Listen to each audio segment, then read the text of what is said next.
Welcome back to the Transform Your Mind to Transform Your Life radio, podcast, and television show. I'm your host, Life Coach Marina Young, and sitting in the guest chair today, it's Shari Foos. Shari is a marriage and family therapist, and today we're going to be talking about the power of embracing awareness, wonder, and empathy to build your relationships. And we're talking marital relationships, any kind of relationships that you have. But today, since Shari is a marriage therapist, we will want to, specifically target the marital relationship. So if you're in any kind of relationship, then you need to stay tuned so that you can find out how your power of awareness can build your relationships. Welcome, Shari. Thank you. Happy to be here. Yes, happy to have you too. I love talking about relationships because, we're all in some form of relationship, which is basically what I said. Today we're going to talk about the marital relationship, but all relationships improve the quality of your life. So let me give you a short bio on Shari. Shari Foos is a marriage and family therapist, adjunct professor, and the creator of the Narrative Method, a California 501c3 nonprofit organization. Part of the Human Connection movement, TNM creates programs, products, and experiences that address the growing isolation and need for real connection through sharing stories. Foos also co-founded The Bridge in 1999, a free humanities program for low-income adults at Antioch University, Los Angeles. She received an MA in narrative medicine from Columbia University and an MA in clinical psychology from Antioch University in Los Angeles. As a sought-after expert in the subject of relationships, remote group dynamics, and meaningful connection, her writing and commentary have appeared in a range of online and print publications and podcasts, including Real Simple, Huffington Post, Women's Health, KBLA, Fatherly, Thrive Global, Shondaland, the LA Weekly, Sparks and Honey Culture Briefings, Shondership, Let Pleasure Be the Measure, and Bustle. Nice. Yeah, that was a long list. Ms. Foos serves on the board at the City Kids Foundation and is the recipient of the New Directions for Veterans Community Hero Award in 2015 and the Antioch University Los Angeles Lifetime Achievement Award in 2016. So, ladies and gentlemen, we have an expert here. Well, that was a great journey, Shari. So tell us, what made you go into this line of work? What was your journey into understanding human connections? Having had a bad childhood. Yeah, isn't that where it always starts?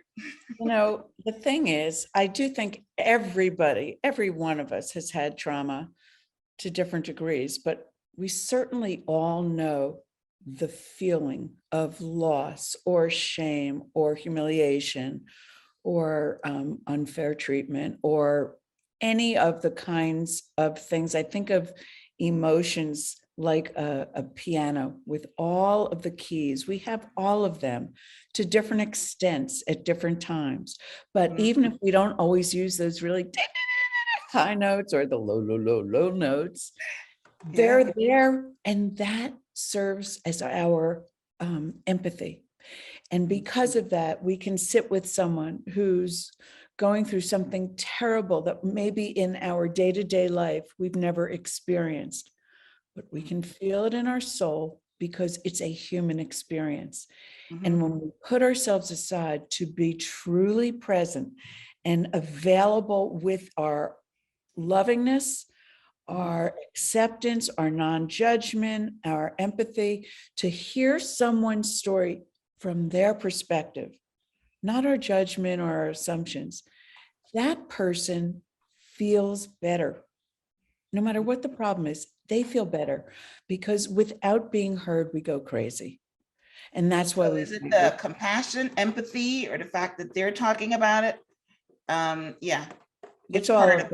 Do better, all of it. Okay. It's all of it. It's that you're hearing me. When someone comes to you who you love and they're really excited about something and you're so excited with them, you're just aligned, right? You are head to head, heart to heart. That's easy.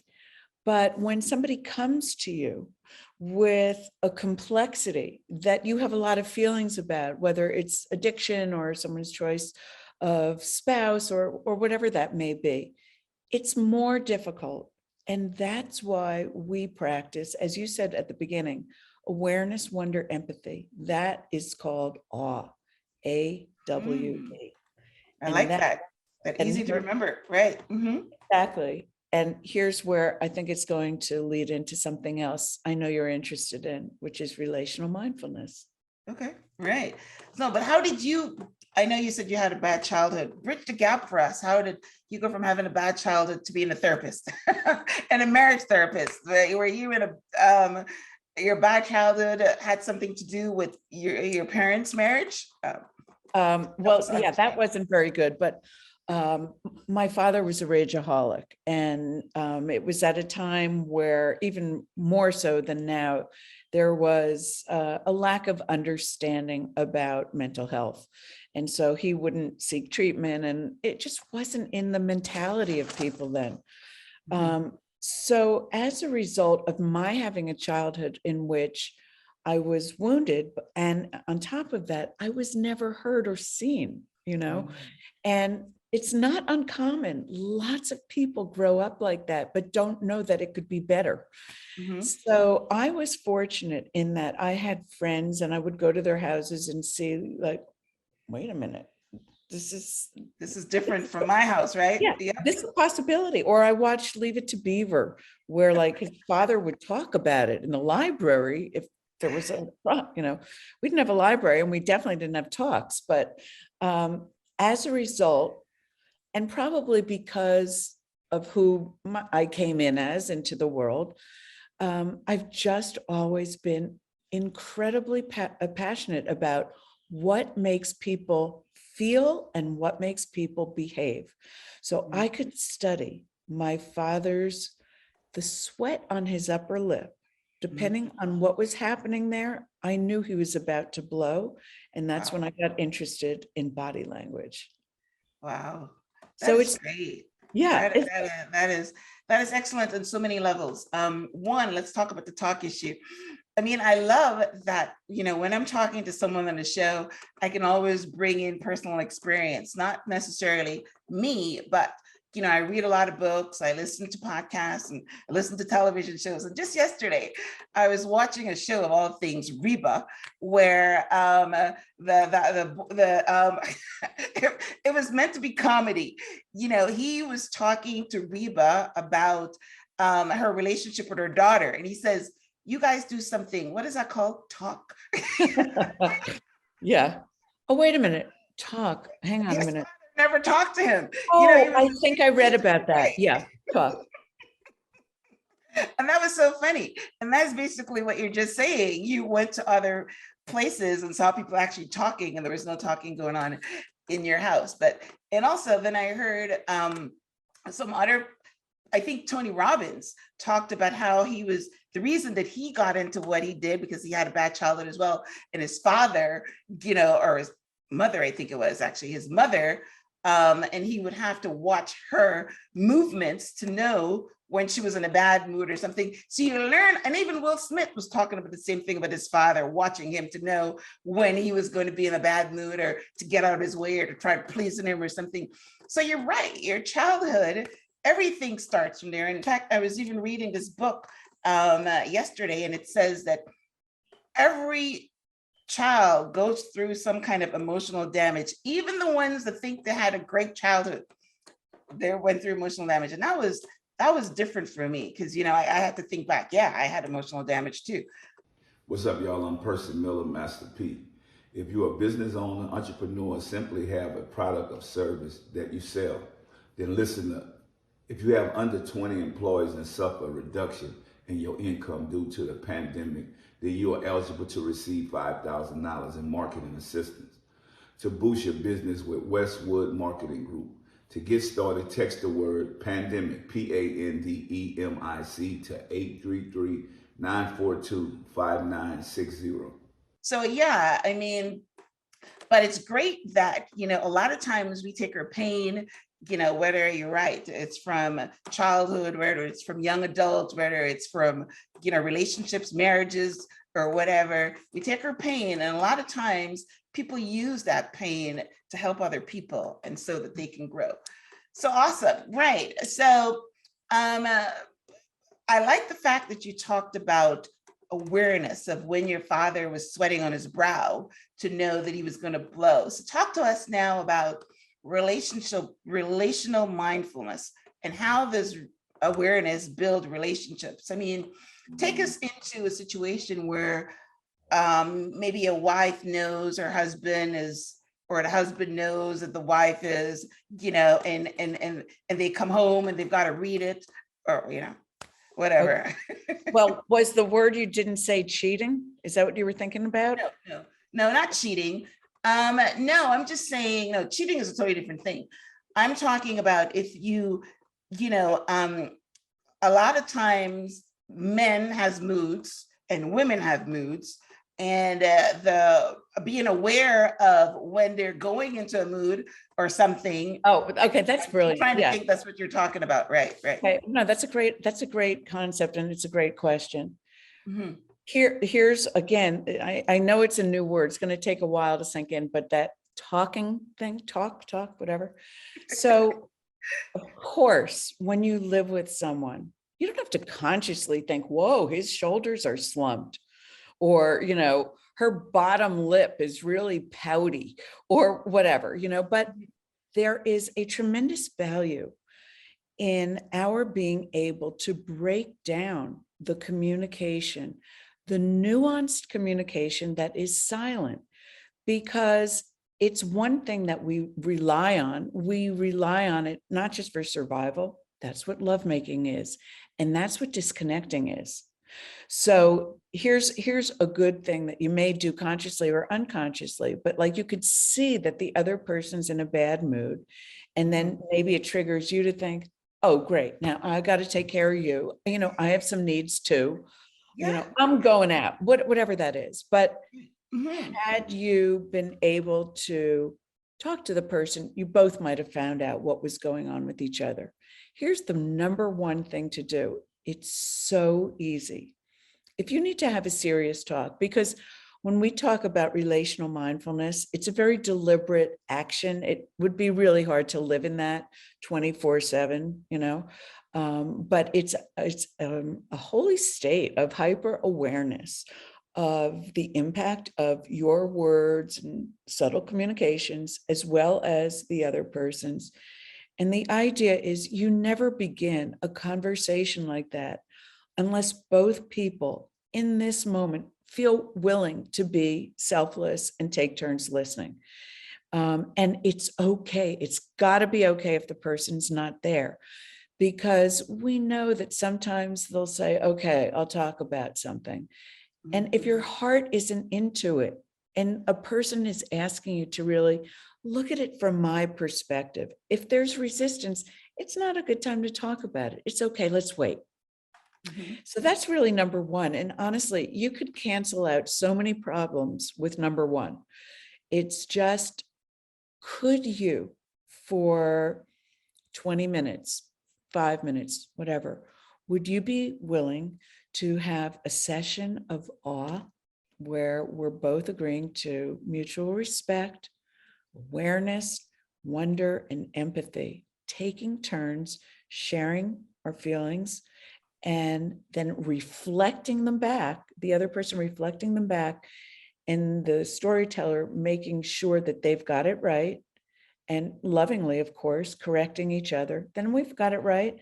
Now we can move on to another point that the same person has to make, or the other person can share their perspective, but constantly check in, because it's a lot to put yourself aside, especially when somebody's saying things that's like, 10 minutes ago, wait a minute, I don't agree with that. So one thing I often will do for myself is I'll keep a little pen and paper just so that I can get something off my mind. I don't even have to look at it to scribble it, just so I can forget about it.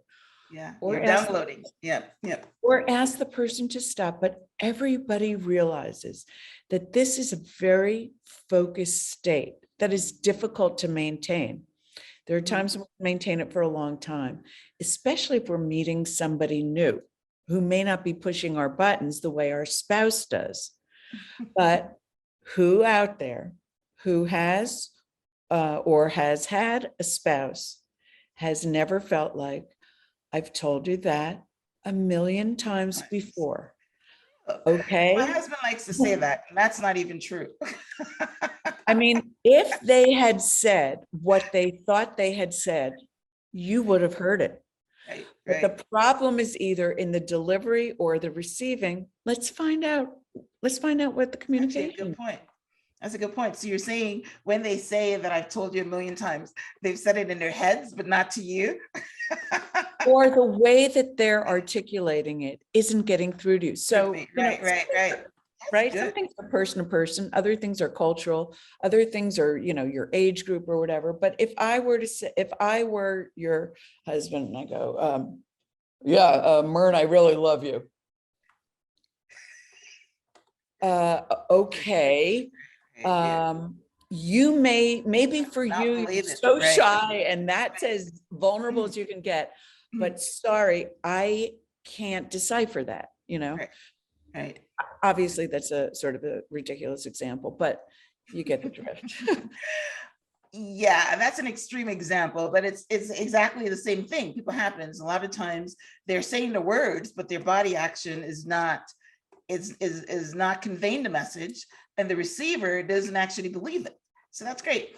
But I want to circle back to something you said there, where you're right. Sometimes it's not the right time to ask somebody to talk or to ask somebody to get into awe. I like that. Awareness, wonder, and empathy. I normally work with energy because I can feel energy. And I know when it's not the right time because of energy. How do you respond with that? Well, I think there are two factors for me in terms of reading someone else. One is that certain things are obvious. For instance, if someone's crying, but you don't necessarily know right off the bat why the person is crying, or if they're crying for joy or sadness. You soon see the difference. But we can misinterpret someone because of the way they think about something. So even though I pay attention to my instincts, I always check in. Okay. So, if I see someone's upset and I feel like they want to be alone, I still want to say, I don't know what's going on. I don't know if you want to talk about it, but I want you to know I'm here for you. Or I want you to know, I'm so sorry, I have to leave, or whatever is true for you. That's good. Without going beyond a potential boundary they may have. And I like that. I like that. Because sometimes you say something and there's one, why are you bothering me? Yeah. So if you're saying you're just checking in, I don't know if you want to talk about it or not. That's good, but I'm just checking in. Let me know when you want to talk or something like that. Or how about this? How about this? How about this? Okay, fine, I'll talk about it. You go first. It's like, no, that's not a good time. Yeah. That's good too. Right. So so we're touching a lot of stuff on relational mindfulness, where how would you describe that word though? When you say relational mindfulness, is there like a bumper sticker to describe that? Absolutely. I mean, I'm going to tell you, but as I'm telling you, I'm going to bring up the exact definition. Okay. So, here we go. Relational mindfulness is the humanistic practice of compassionately relating to others with an open mind and mutual respect. By putting aside your own beliefs and judgments, you can better empathize and understand others from their perspective. And that's really what it is. Okay. So the idea is we take turns. especially if we're, having a problem with each other. Mhm. We've already tried both talking at the same time. And I know we both know we're right, but I'm right. Okay, we've done that. And at some point, we may get to a place where we decide, I'd rather communicate than be right. Sometimes I'd rather apologize than be right. Because if you perceived that my action or behavior or style or subtle communication was offensive, it doesn't really matter if that was my intention. I am sorry.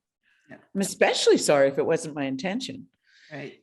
And Right. so, Yeah, because it's not always what you say, but it's how the person receives it. True. Got you. but here's the bottom line with all of this. Mm-hmm. If you feel heard, then you don't have that lingering annoyance or insult. It's wanting to be heard. So if I say, okay, look, hey, I'm sorry if I hurt your feelings. I didn't mean that. By the way, yes, may I talk to you about something? Well, I'm sorry, I'm not done. But if I invite you to please explain how that was from your perspective, I want to hear it. And then maybe I'll even imagine, oh my gosh. And on top of that, you were running late.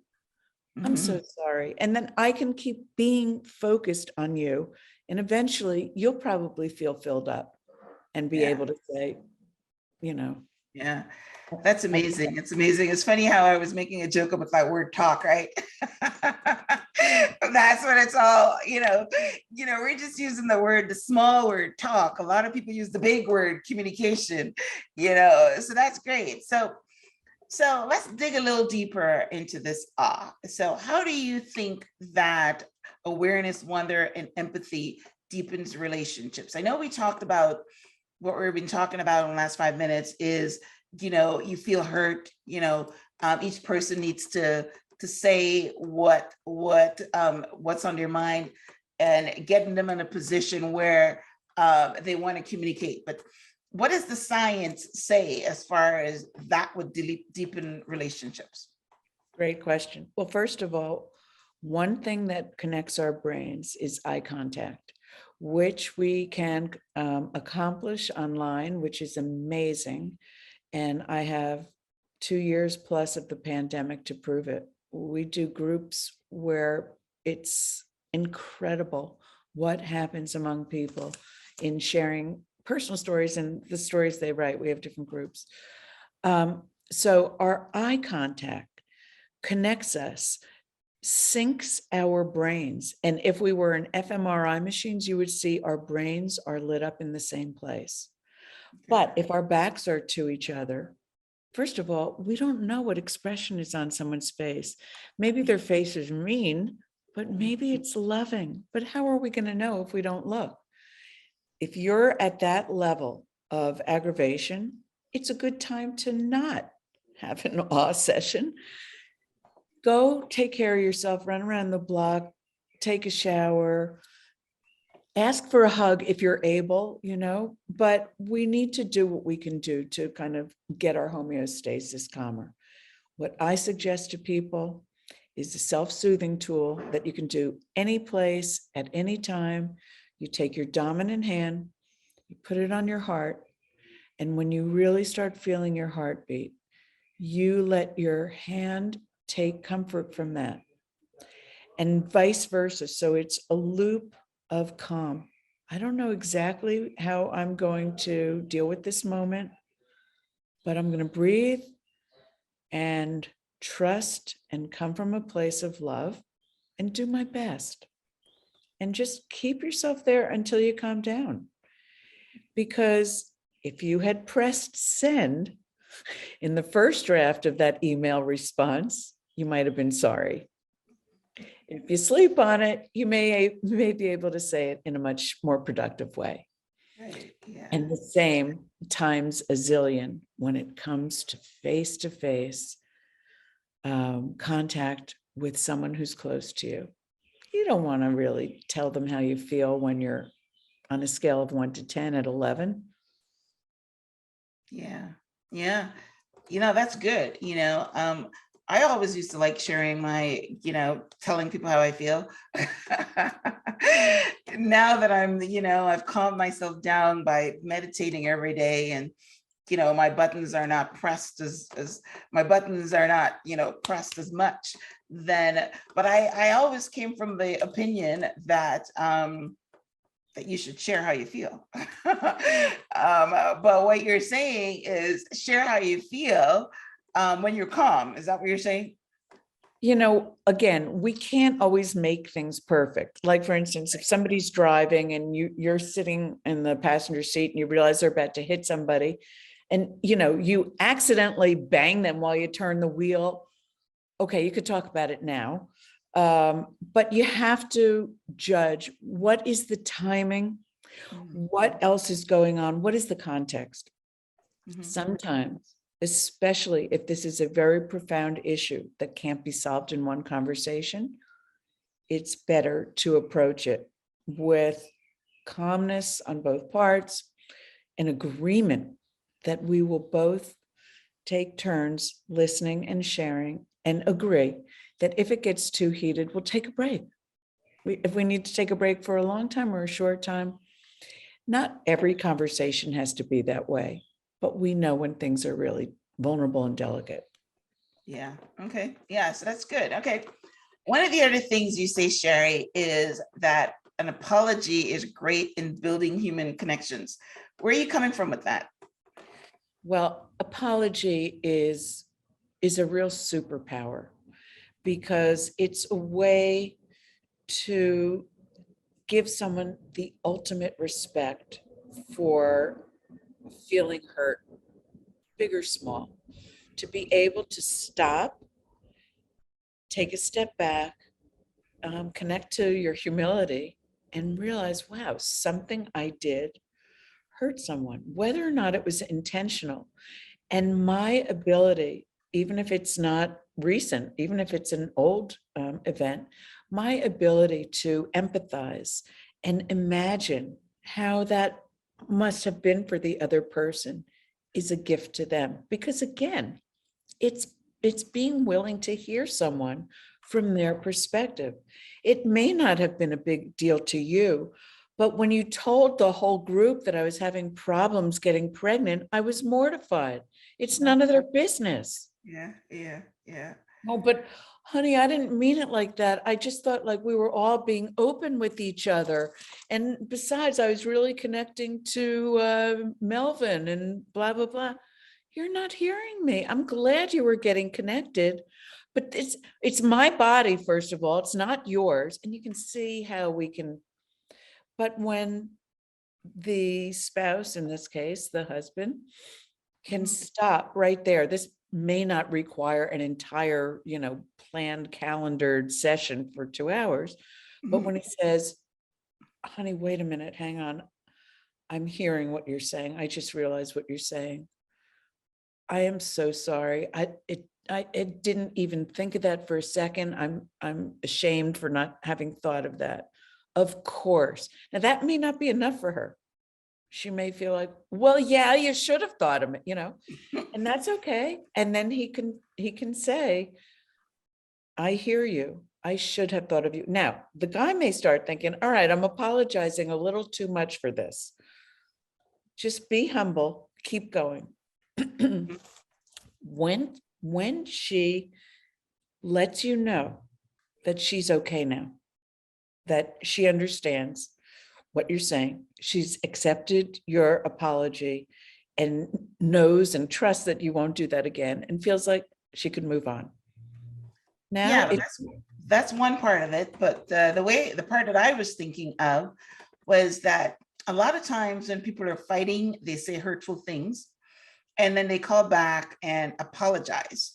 So I'm thinking that kind of apology deepens the relationship. That's what I was thinking. Not necessarily that, you've done something where you didn't know it was hurtful and it was kind of like an accident. But I'm thinking of when you deliberately said something hurtful during a fight and you call and apologize. Tell me the science, but your experience on that part. Yes. Well, give me an example. During a fight, I don't know. it wouldn't Yeah. be somebody else.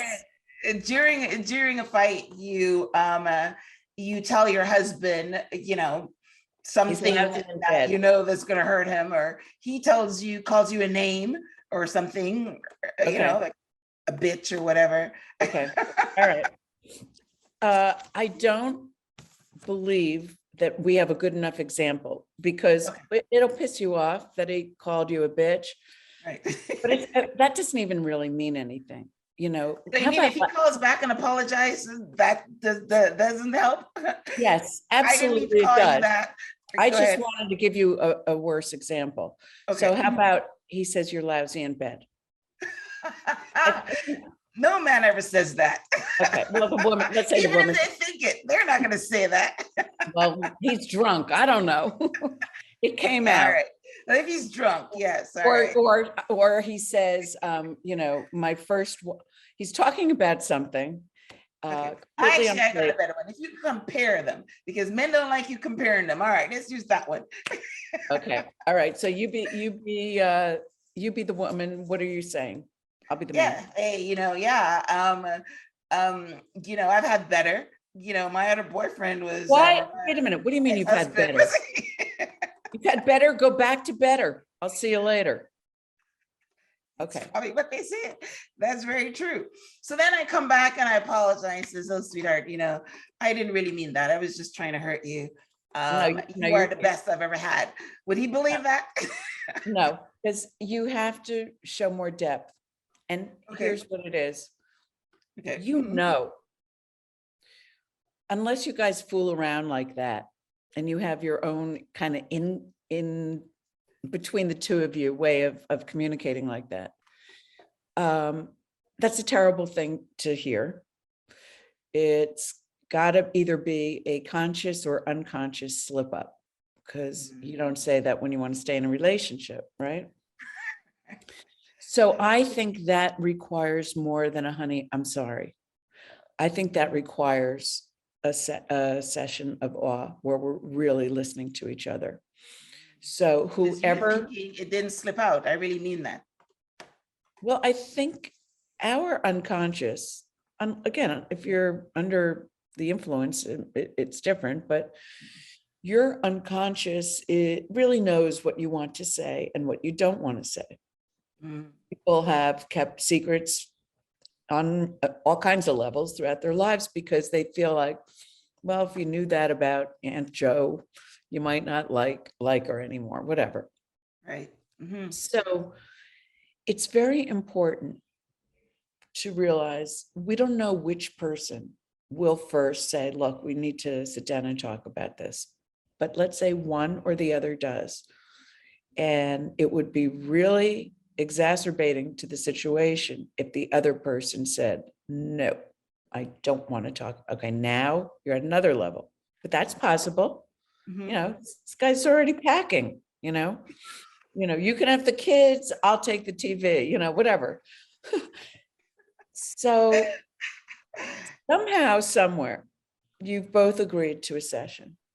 And I would say, here's where you're reading each other.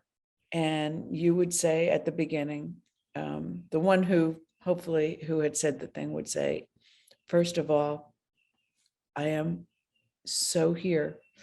I want to hear you. I want to apologize. And before we begin this conversation, I want to make sure that this is a good time for you, that you can really be present. And I promise you, I will be present. And then, now if the other person says, yeah, fine, you may be okay with that. And it may be that for the longest time, you're just saying, I'm so sorry, you didn't deserve it. First of all, it's the furthest thing from being true. And I said it to hurt you because I was feeling, regardless. Got you. You may need that preamble before you can even get into, okay, so we're going to take turns. Right. Got you. Here's where, we have to really use our individuality. I can give you a frame and a formula that is a safe way to communicate. But if it's robotic, it's not helpful either, you know? Mhm. So there's something about that, but it's always important, whether in the example before, or which was, you know, not really a serious situation, or in this situation, it's important that the other person, after they reflected back, to make sure that the person feels heard, that they are offered an opportunity to share something as well. So if the husband, let's say, who talked about infertility in a group without his wife's permission, he may say this: I completely accept everything that you've said. I stand corrected. I'm devoted to protecting that vulnerability and privacy. I do want to share with you something that came up for me, which is that, we just moved here 6 months ago, and I was so excited that I could connect honestly with these guys. So many of these men I've been meeting are very close, and some I could play sports with, but this guy, we could really be real. And I want you to know that although I will never talk about anything like that, I'm excited for this potential couples relationship we have with him and her. So I wanted you to know that I'm looking forward to that too. That's So good. That's good, because that shows the reason behind it. Then it wasn't malicious. It was just trying to share or something. That is good. Awesome. I'm learning a few things. I'm still traversing my marital relationship after Who 15 isn't? years. After 15 years, because we're two different people, and we're coming from two different spaces, and that's awesome. All right, now you talk about something that's called the narrative method. What is that?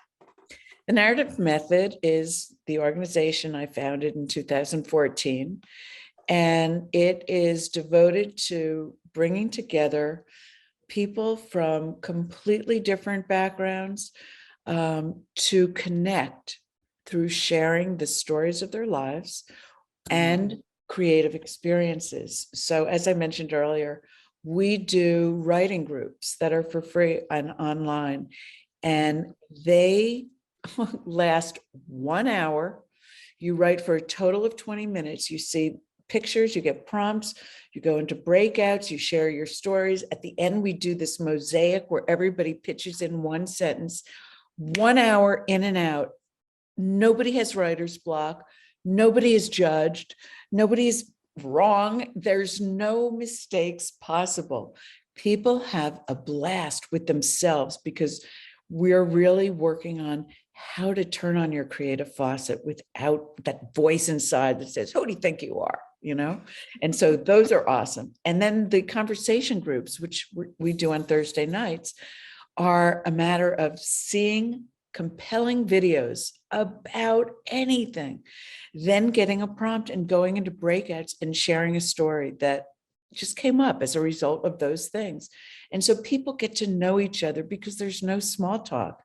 And it's fascinating to hear not just another person's story, but whoa, that made you think of this? It's fascinating. It's so cool. So we offer those free. We have classes, we do trainings, and so thenarrativemethod.org.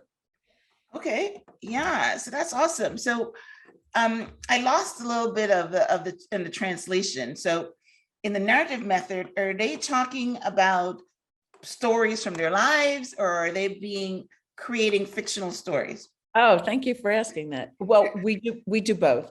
We connect with people from a place of who we really are. And we think in the narrative method about who we really are as, there's the constant noise that comes at all of us from every direction. And it causes a lot of insecurity and miscommunication. When you separate yourself from all of that and what other people think, and that is who you really are, to be real. When you can be real with people, share your stories or share a creative experience of writing improvisationally with a prompt. You can make it fictional or it could be personal, any form you want, just short form. And it's a way, because we talked earlier about what happens when we have eye contact. Okay. When you All right. share your story, whether it's your personal story or your creative work with other people, you Mhm. have the experience of feeling seen Okay. in a way that is so gratifying. And that's what connects us.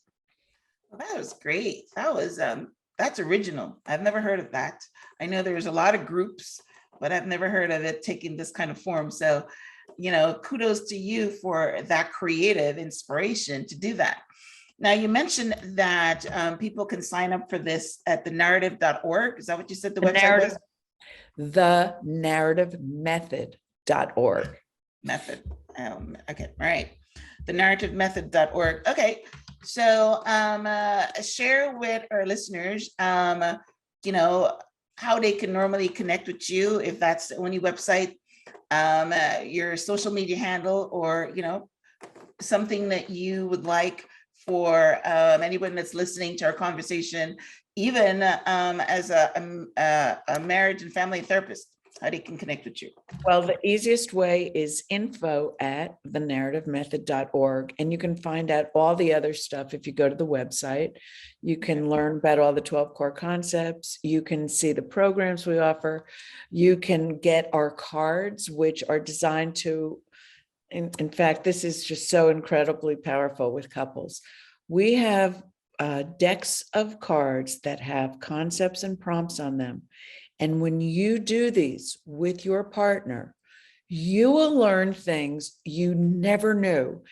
And one of the things that happens with deeper understanding, and part of a deeper understanding is apology, practicing awe, using these cards and prompts, is that you can repair something that was never really clear before. Or you can learn something that takes you deeper. And those things create a relationship that has more depth and meaning than it ever did yesterday. And that is a wonderful takeaway. Yeah, I'm feeling that in my spirit right now, because that is so beautiful.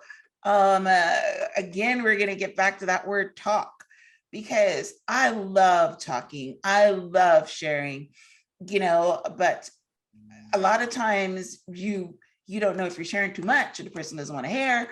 So if you are coming from the space of, oh, okay, this is a card, like a card game, that is so beautiful. They're I love really it. I easy, love it. Yeah, Yeah. exactly. And you Good. know what? If you don't want to do it anymore, it's all right. It wasn't your idea. You just read the card, Yeah, right. It was a card. Oh, I love that. Shari, this has been a blast. I absolutely love talking to you. Again, we're talking about relationships. We're all in it. I'm in it. I'm in several relationships at a time, but yeah, the predominant relationship is my marital relationship. So when we talk about, situations that can make it better, situations that can improve with communication and talking. And it's just interesting, but just last night I was looking at something that's funny about talking between parents and children, which is, something that I've got covered. I talk to, my children like 2-3 times a day. So I got that covered there. Yeah. But, Well, the marital relationship is one where, yeah, you've got to like tippy toe. Sometimes they don't want to talk. Sometimes they're, so this is great. I really enjoyed that little insight. And I'm sure that, those listening with also come away with some insight. And then if they need more, they can head over to your website and connect with you. So that's fantastic. awesome. So definitely want to thank you for coming on and expanding our minds about a new concept for me anyway, and that is awareness, wonder, and empathy. So I appreciate it. Thank you so much. You're so spectacular. I really dug this. Yeah, yes, we had a good conversation. All right, guys. Well, listen, as we wrap up, I want to thank you for tuning in to the Transform Your Mind to Transform Your Life radio, podcast, and television show. This episode will probably be under our marriage makeover episodes. So yes, this is one way that you can make over your marriage by practicing awareness, wonder, and empathy.